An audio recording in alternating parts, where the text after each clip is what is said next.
కేజ్రీవాల్ గారి ఆశీస్సులతో నేడు పంజాబ్ రాష్ట్రానికి ముఖ్యమంత్రిగా ఉన్నటువంటి శ్రీ భగవంత్ సింగ్ మాన్ గారు ప్రసంగించవలసిందిగా నేను కోరుతూ ఉన్నాను.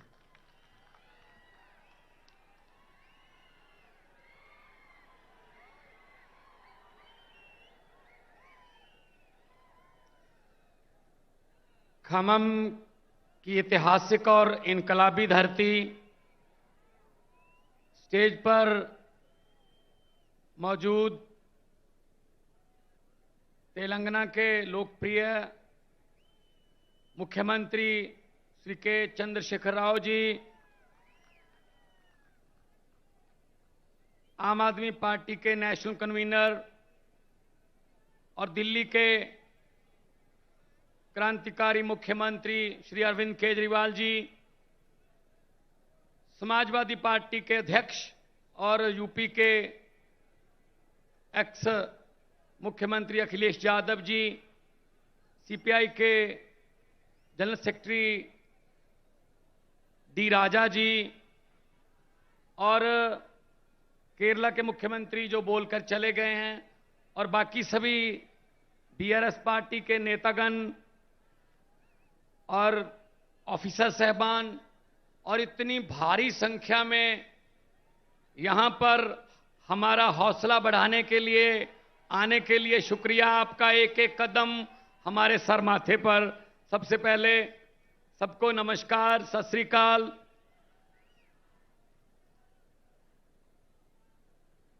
आज एक बड़ा अच्छा प्रोग्राम देखा जिसमें लोगों की आंखों का चेकअप होता है। बहुत बड़े लेवल पर चश्मे बांटे जा रहे हैं और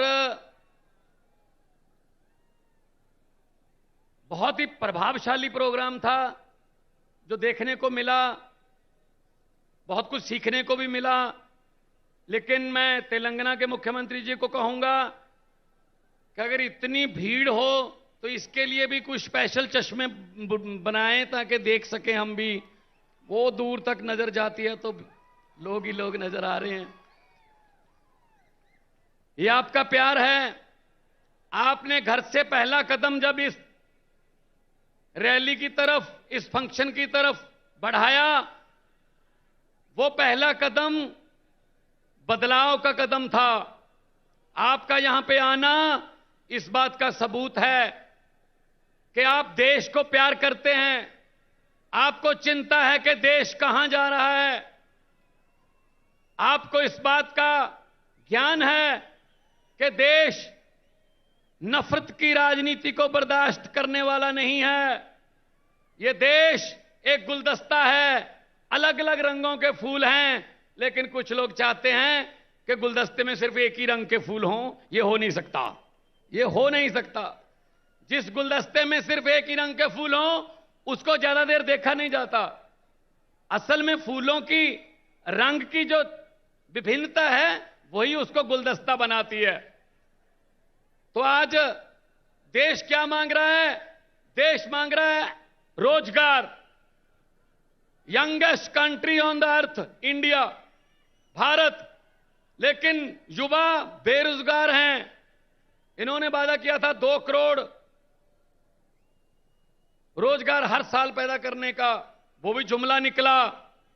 इन्होंने वादा किया था किसानों की आमदनी दुगनी करने का, जुमला निकला। इन्होंने कहा था बहुत हुई महंगाई की मार, जुमला। इन्होंने कहा था 15 लाख हर घर के खाते में आ जाएगा, जुमला। तो भारतीय जुमला पार्टी बीजेपी जो है वो देश को मिसलीड कर रही है। वो हर चीज हथियाना चाहते हैं। ये भी मेरा हो जाए, ये भी मेरा हो जाए। जिस राज्य में जीतते नहीं हैं लोगों द्वारा, वहां पे बाई इलेक्शन द्वारा जीत जाते हैं। इस्तीफा दिलवा लो, खरीद लो बंदे, एमएलए खरीद लो। मतलब हिम्मत देखो। आम आदमी पार्टी ने एमसीडी चुनाव में 250 में से 134 सीटें जीती, बहुमत है। लेकिन फिर भी कह रहे हैं जितनी मर्जी आ जाएं, मेयर हमारा बनेगा। ये क्या बात हुई भाई? ये लोकतंत्र है? ये तो लूट तंत्र है, ये लूट तंत्र है। लेकिन इनको ये नहीं पता, इनको ये नहीं पता कि वक्त बहुत बड़ी चीज होता है। वक्त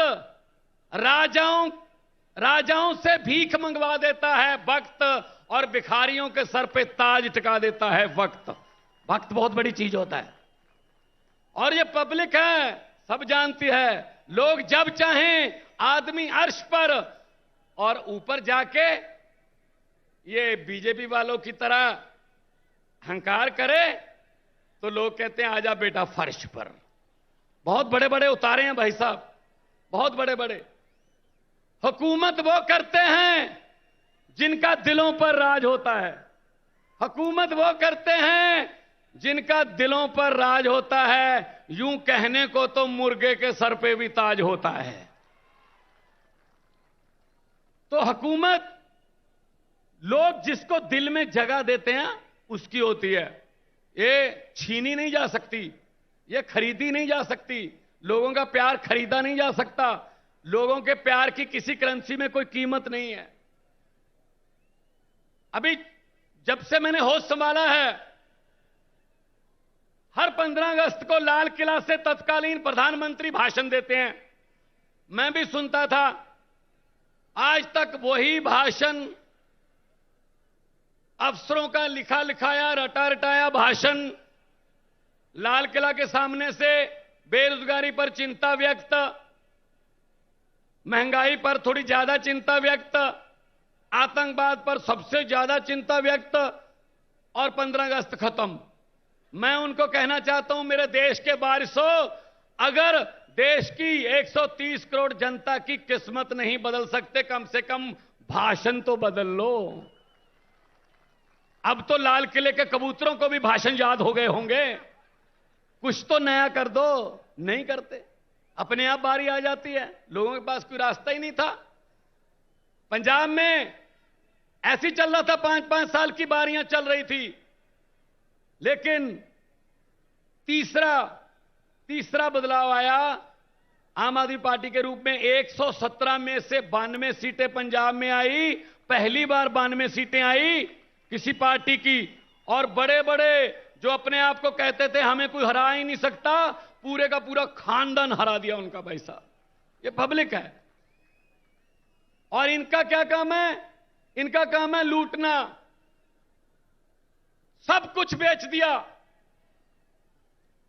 जहाज बेच दिए, एयरपोर्ट बेच दिए, नदियां बेच दी, LIC बेच दी, रेलवे बेच दी।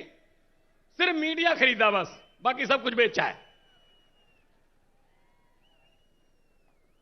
तो इसलिए मैं कहना चाहता हूं कि ये सिर्फ अपनों के बारे में सोचते हैं, अपने दोस्तों के बारे में सोचते हैं। जनता का कोई फिक्र नहीं है इनको। अगर किसी नदिया के घाट पर ये बीजेपी वाले बस जाते, अगर किसी नदिया के घाट पर ये बीजेपी वाले बस जाते, तो लोगों के प्यासे होंठ 2 बूंद पानी के लिए भी तरस जाते। गनीमत है, शुक्र है कि मौसम पर हुकूमत चल नहीं सकती, वरना सारे के सारे बादल भी इनके खेतों में ही बरस जाते। सब कुछ अपने लिए। ये राज्य भी दे दो। ये राज्यपालों से तंग। राज्यपालों को कहते हैं काम नहीं करने देना, स्कूल नहीं खोलने देने केजरीवाल को।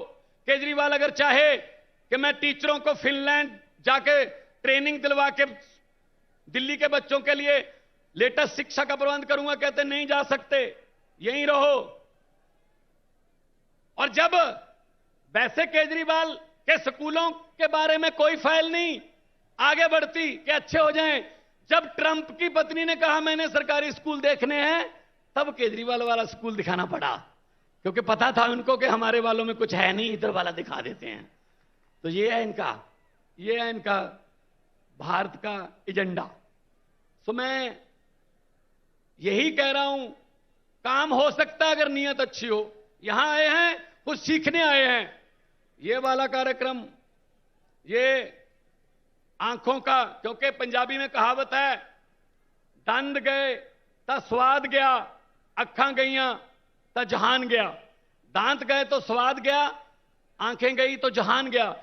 तो यह प्रोग्राम बहुत ही अच्छा, हम तो सीख के गए हैं।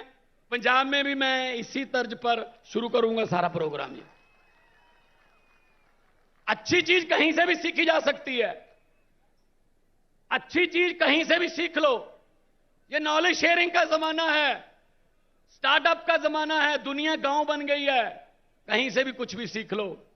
तो मैं तो आज आपको ये कहने के लिए आया हूं और बधाई भी देने आया हूं आपके मुख्यमंत्री जी को, जिन्होंने संघर्ष किया और तेलंगाना के लिए संघर्ष किया, और तेलंगाना देश में चमक रहा है। और देश, क्योंकि देश जो है वो रंग बिरंगे फूलों का देश है। मैंने पार्लियामेंट में बोला था, ये कह रहे थे, डिबेट चल रही थी, 2-2 घंटे के भाषण दे रहे थे ये बीजेपी वाले, इस समाज को ये, इस समाज को ये बरादरी, ये समाज। मैंने कहा जी मुझे टाइम दे दीजिए, कहते टाइम है नहीं। मैंने कहा जी 30 सेकंड दे दीजिए स्पीकर साहब। कहते 30 सेकंड में क्या बोलोगे? मैंने 30 सेकंड में बोला। 30 सेकंड में मैंने कहा कि लंबे सफर को मीलों में मत बांटिए, लंबे सफर को मीलों में मत बांटिए, कौम को कबीलों में मत बांटिए। एक बहता दरिया है मेरा भारत देश, इसको नदियों और झीलों में मत बांटिए।